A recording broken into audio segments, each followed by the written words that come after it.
I've done 2 acquisitions in the past few years in the commercial cleaning space, and I can tell you that M&A in the cleaning space is overrated, and I probably won't do it again. Hey there, my name's George, and I own an 8-figure commercial cleaning company, Impact Cleaning Services. We are 72 years old, family-owned and operated. I'm a second-generation president and owner. I love what I do. I was born with a vacuum in my hand. I have a tattoo of it on my arm right here. Fun fact. I lead my company. I love it. Work with my siblings. Got a great team here. We operate coast to coast in Canada. Besides just the cleaning business, we also have a restoration remediation company. We have a washroom hygiene services company. We have an office coffee company, and we have an aviation cleaning company. And in the past handful of years, we have done 2 acquisitions in this company. And I'm going to tell you my experience with them, why I don't like M&A generally in commercial cleaning, at least today with the current state of where the M&A landscape is. And just going to tell you a few things that you should look out for if you are considering doing M&A, just red flags that I look for, acquisition targets. First, for starters, I'll give some context of 2 companies that we bought. The first one happened in 2021, and it was a janitorial company, local business, and it was probably doing around $6 million in revenue, 6 to 7 million top line. We bought that company for about 1.5 times EBITDA. Now, for those new to M&A, you typically buy a business based on a multiple of the company's EBITDA, adjusted EBITDA for the most part. So you're buying it at a multiple. The industry average can vary on the multiple. It depends on the amount of EBITDA.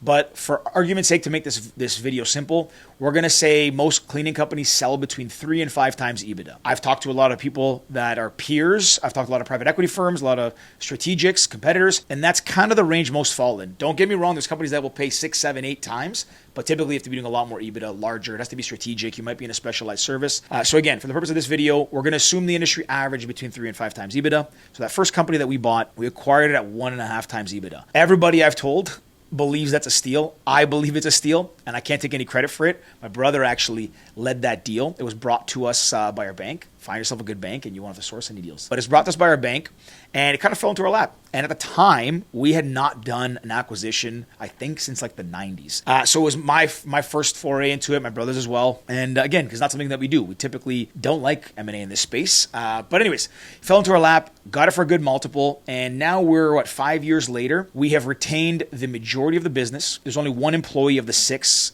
in the head office that stuck on. Sandra, she's amazing. Yeah, for the most part, we kept the accounts. Now, when we bought this business, I would say they didn't have the strongest reputation. They were not at our level from a brand recognition and a service excellence perspective in the industry. A lot of people were surprised when we bought them. But when we bought them, there's a lot of synergies. Like they had similar clients, a lot of overlap, made a lot of sense. We talked to the clients. They were happy that we were acquiring the accounts, so we knew we could retain them once we got in. So anyways, got that one for a good price, kept it all, so it's been paid back many times over. We lost 1 major account, but it was, I think last year at some point. So again, we had by far paid back the amount we paid for the business, which is fantastic. The second acquisition we did was in 2024, so we're coming on 2 years now. That company was, close to $1 million in revenue. So for our business, it was about the size of an account for us. So really, we were just buying the account. It was in a specialized industry, so we liked it. Again, fell into our lap. Somebody that I played golf with said, "Hey, someone in my family selling their cleaning business. You want to take a look?" I took a look, thought it was cool. We bought it. That one we bought it at 3 times EBITDA multiple, which is kind of the industry standard. Both these deals are kind of like, let's get to a table,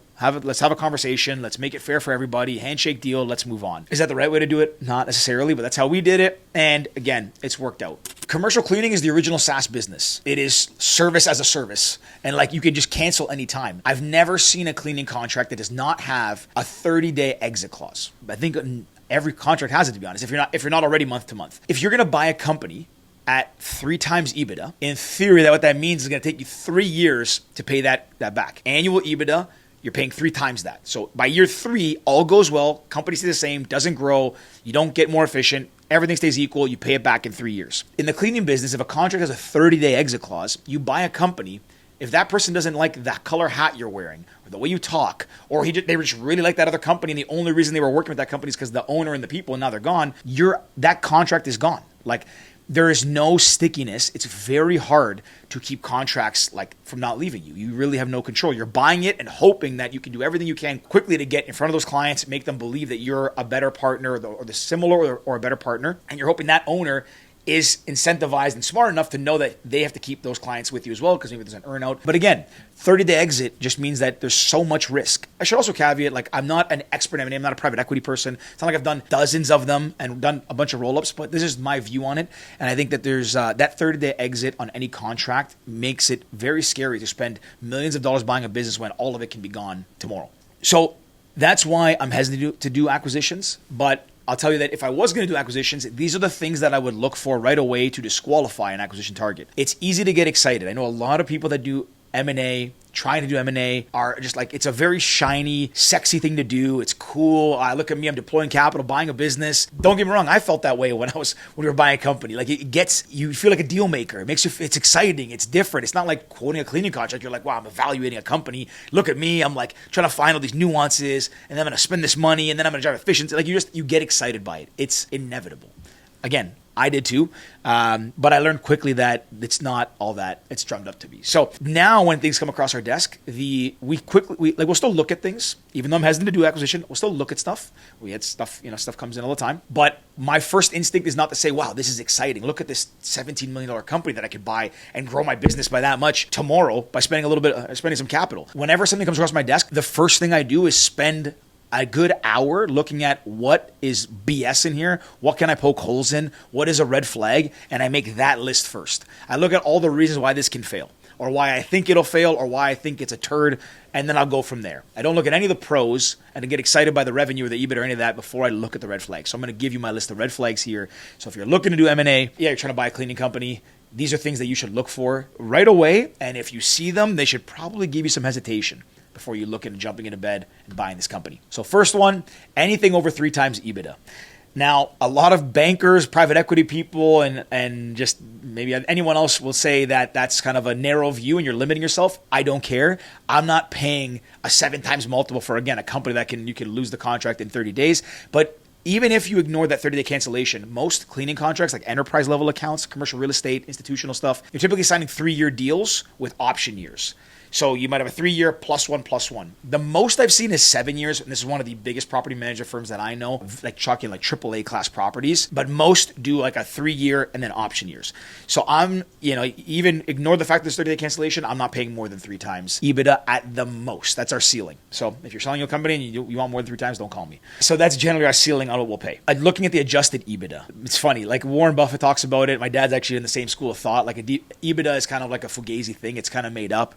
Net profit's what matters because you still got to pay taxes and so forth. But I'm not going to get into all the semantics of EBITDA, and everyone kind of uses that as a metric these days.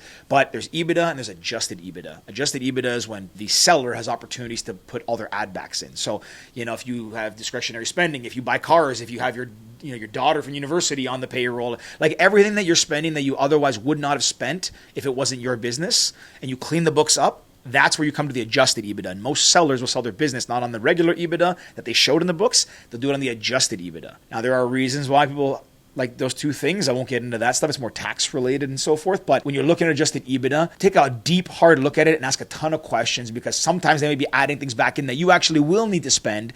And they're trying to say, well, I want to inflate this adjusted EBITDA so I can get a higher payout based on the multiple. So you need to make sure you question everything. Like if they're taking out their whole back office, well, you might need their back office still run. You might not find those efficiencies. They might be taking out their COO, but if they're COO and they leave, well, then you got to take over the book of business. Just make sure you understand what they're adding back in and why they're adding it back. And if you are skeptical about any of it, you can challenge it, push back on it. Another red flag for us that we look at is any business younger than 10 years. We've been in the 72 years. We are not here looking for rocket ships.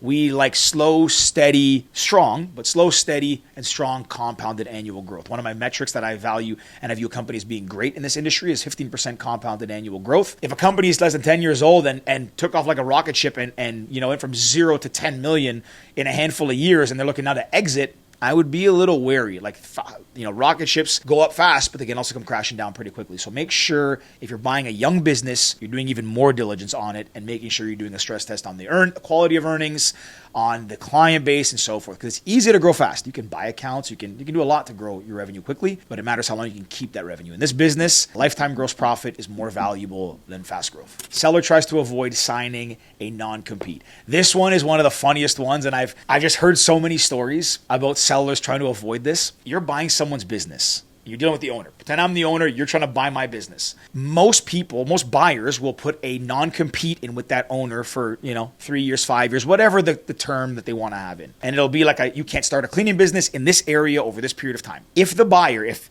I say to you, I'm not signing that, you should run the other way. Because if that owner won't sign it, it should tell you they probably are not operating ethically or with good intentions, and there's a good chance they're going to start another business and take their clients back. Even more sneaky, and you should definitely be mindful of this, is you should try and get the owner and family members to sign as well, because what people will do, and I've seen it in business before, not necessarily in cleaning, but I've seen it in business, where an owner will sell, they will have their kid open up a company and then just funnel all the business there, take all the clients back. And then you have no recourse because they didn't sign the non-compete. So be very careful. If any owner is unwilling to sign non-compete, run the other way. And if they're not willing to have people in their family or other owners of the business sign it, again, you should run the other way. It should tell you about how they view doing business. The seller is constantly moving the goalposts. If you are operating in good faith, trying to have honest conversations and trying to get to the end zone, we have a mutual agreement. I want to buy your business. You want to sell me your business. You should be on the same page. I mean, yeah, you don't want to show all your cards, but you should be operating in good faith and trying to drive to that goalpost. But if you're getting close and then that owner, that seller, pulls the goalpost here and says, oh, actually, I want this multiple now. Or pulls it over here and says, actually, these need to go into the adjusted EBITDA. Or says, you know what, actually, I want to keep these assets. Like, just if they're moving the goalposts, you should probably, again, run the other way. Like, if you're operating good faith and people start moving the goalpost, maybe they're getting buyer's remorse. Maybe they can pull one over on you because now you're pot committed and they think that now it's too late. You have sunk costs. They can get whatever they want out of you. That is bad business. That is not how you do deals. And if someone's doing that, then you should take a really hard look at it and say, is this worth our time? Why are they trying to pull the rug from under us? Why are they moving the goalposts? Really shady. So that's another red flag that we look for. Obvious one, pending legal issues. Do your due diligence, ask your lawyers to look into them and see if there's any litigation, any claims against them that they're not disclosing. You can ask them, and most people do ask in their due diligence process, but also make sure your lawyers are involved and doing a little bit of a deep dive to see what's going on. This is not legal advice. Please consult your lawyer, but just make sure you look into it. High churn rate. How long do they keep customers and how many customers do they lose annually?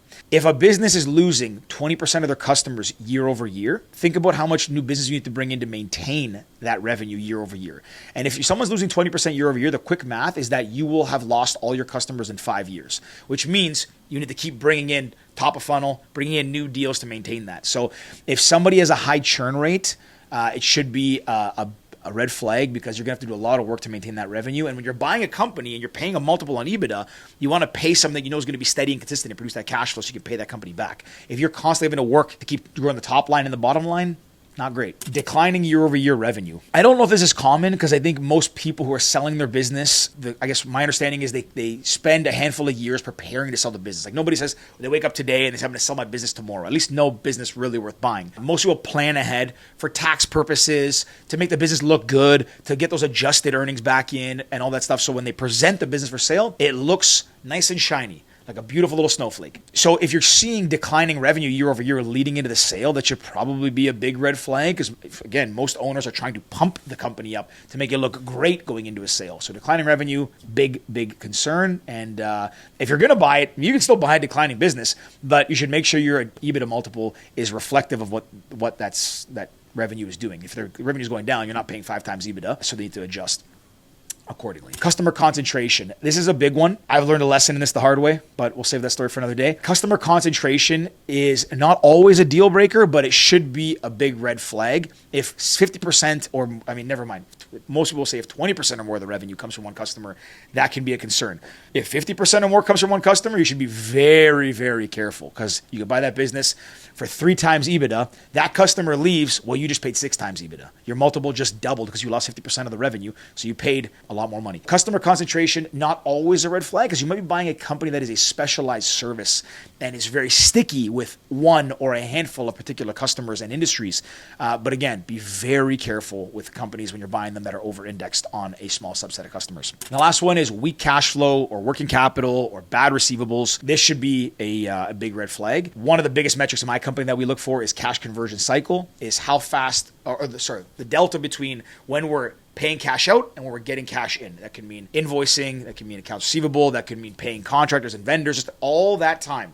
We want to compress it so that when we're paying stuff out, Money's coming back in pretty quickly. In the cleaning business, I don't know if it's possible to get to a cash conversion cycle of 0 days, meaning you're getting paid and paying out on the same day. That is like the holy grail. If you can do that, you've built an unbelievable business. I think it's very tough though. We are trying to get ours to like a 7-day cash conversion cycle, which would still be exceptional by service industry and cleaning industry standards. So again, if a company has weak cash flow, terrible on receivables, a lot of outstanding debt, bad debts, be very cautious. Do a quality of earnings to make sure that that money is safe and you're going to get repaid on that. So anyways, that's my list of red flags that I would look into when looking to acquire a commercial cleaning company. Again, I am not a M&A expert. I have a lot of friends in the private equity world, private debt world. I talk to our bankers pretty often. And again, I've done 2 acquisitions in the last couple of years, and these are lessons that I've learned and things that I've seen. I also talk to a lot of friends and peers in the industry who look at acquisitions pretty regularly, and I think most would agree with the list that I provided. Some stories have come from also some of my peers. So if you're looking to do M&A, just be very cautious. And the last lesson here and how I think about M&A and why I don't value it that highly is because if you can build a great go-to-market machine, a marketing and sales engine where you can develop inbound and outbound top of funnels and pipeline, it costs a lot less to acquire that revenue. I'll give you an example. The last few years, we've done 9 figures in pipeline, in deals, in opportunities that we've submitted a proposal for. Now, our win rate's not that high, but our top of funnel is extremely deep. To buy a $100 million business, I can't tell you what it would cost you. But even if you're winning at 10% or 5%, that's $5 to $10 million a year you're adding on. To buy a $5 to $10 million business doing, let's call it 10% EBITDA. So you buy a $10 million business doing 10% EBITDA, that's doing $1 million a year. To pay 3 times that, you're paying $3 million for that business. If you can generate $100 million in pipeline, it doesn't take you $3 million. It actually costs a fraction of that.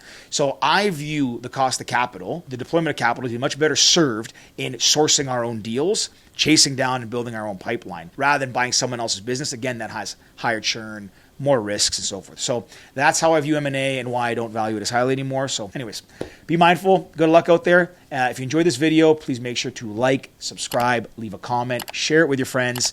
I also write a free newsletter on Substack. You can go to boutsalis.substack.com. I write long form there as well, more tactical playbooks, just trying to help the industry and help you get better at running a commercial cleaning company. That's it. Have a great day. See you later.